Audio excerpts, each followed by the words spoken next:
Dad. Listen, I've taken a job working away for a couple of weeks, so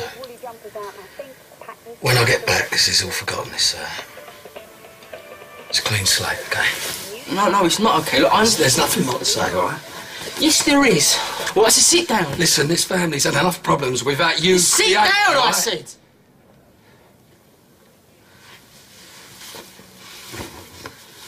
I'm going to tell you who I am. You're a kid. You don't know who you are. Yes. Yes, I do. And so do you. I've seen the way you look at me. Dad, I'm gay. And I can't pretend I'm not anymore. I'm gay.